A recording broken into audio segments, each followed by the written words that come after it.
कन्हैया के तंज से घायल हुए फडणवीस। हम धर्म बचाएंगे और डिप्टी सीएम की पत्नी रील बनाएगी। कन्हैया ने फडणवीस की पत्नी को घेरा। फडणवीस की पत्नी काफी रील बनाती है। इसी को लेकर कन्हैया ने कसा तंज।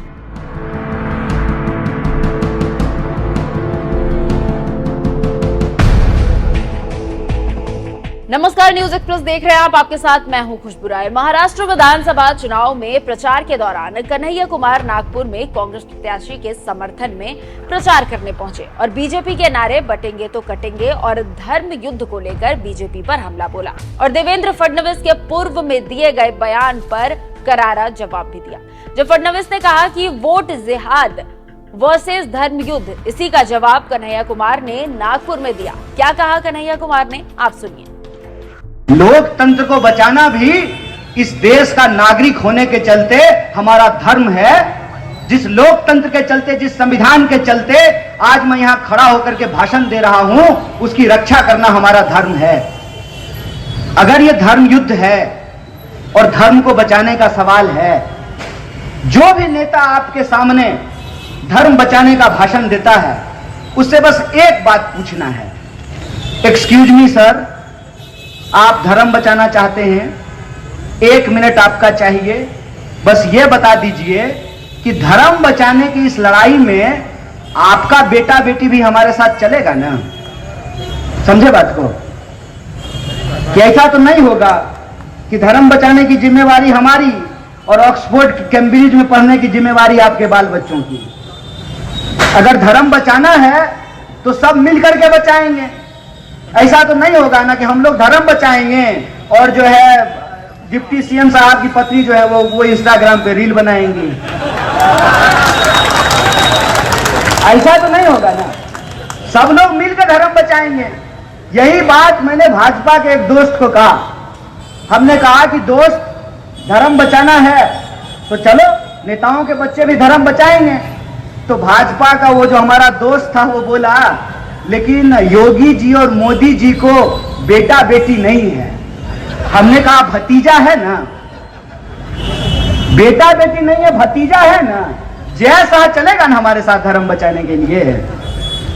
होशियारी कर रहे हो सर, होशियारी अब हम समझने लगे हैं। होशियारी हम इसलिए समझने लगे हैं कि डॉक्टर बाबा साहब भीमराव अंबेडकर ने कहा, ऑर्गेनाइज, एजुकेट, ऑर्गेनाइज, एजिटेट। संगठित हो, शिक्षित हो, संघर्ष करो। हमने आपका नमक खाया है, आपके टैक्स के पैसे से हमने पढ़ाई की है, आंख फोड़ करके हमने पीएचडी की है। तो अब हमको ये सियासत समझ में आती है, ये खेल समझ में आता है। यह खेल समझ में आता है कि उनका बेटा बीसीसीआई में आईपीएल में टीम बना रहा है और हमको कहता है कि ड्रीम 11 पर टीम बनाइए। बताइए, क्रिकेटर बनाने का सपना दिखा करके जुआरी बनाना शुरू कर दिया है। अब हमको समझ में आने लगा है कि इस देश के अंदर चल क्या रहा है। चल ये रहा है कि बहुत आसानी से हम भावुक लोग हैं, हम भारत के लोग हैं, हमारी दिल में भावनाएं होती हैं। हमारी भावनाओं को भड़का करके, हमारी भावनाओं का गलत इस्तेमाल करके हमसे हमारा हक और अधिकार छीना जाता है। तो सुन लिया आपने कैसे देवेंद्र फडणवीस की बोलती बंद कर दी। अभी तक कन्हैया के जवाब पर फडणवीस की तरफ से कोई जवाब नहीं आया है, लेकिन कन्हैया का ये जवाब काफी वायरल हो रहा है।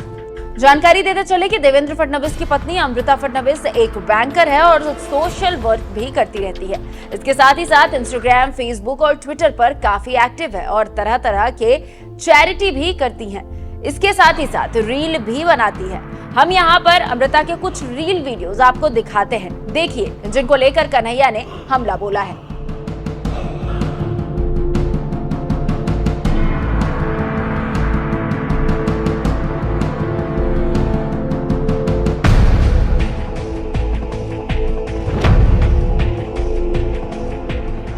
तो देख लिया आपने, इसी को लेकर कन्हैया ने निशाना साधा था और देवेंद्र फडणवीस ने चुप्पी साध ली है। आप जानते हैं कि महाराष्ट्र विधानसभा चुनाव अपने चरम पर है और महाराष्ट्र में टक्कर महायुति और महाविकास आघाड़ी के बीच चल रही है और नेता एक दूसरे पर खूब हमला भी बोल रहे हैं।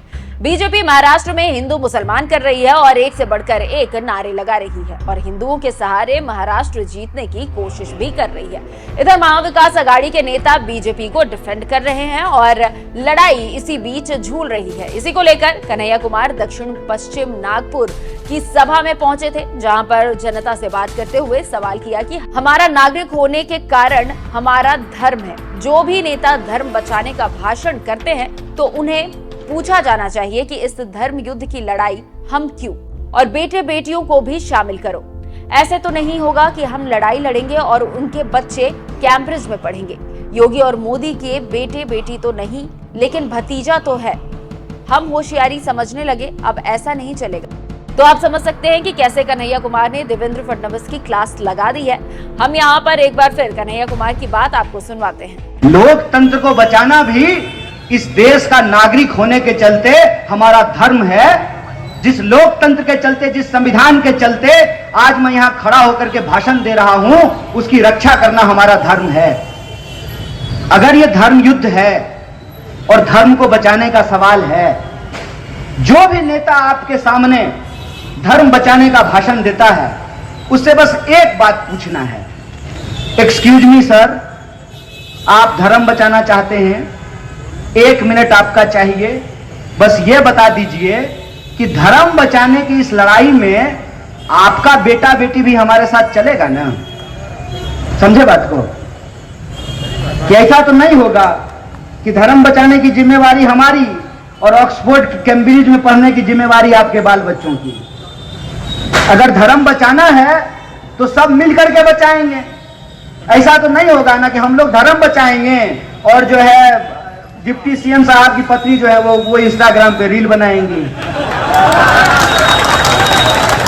ऐसा तो नहीं होगा ना, सब लोग मिलकर धर्म बचाएंगे।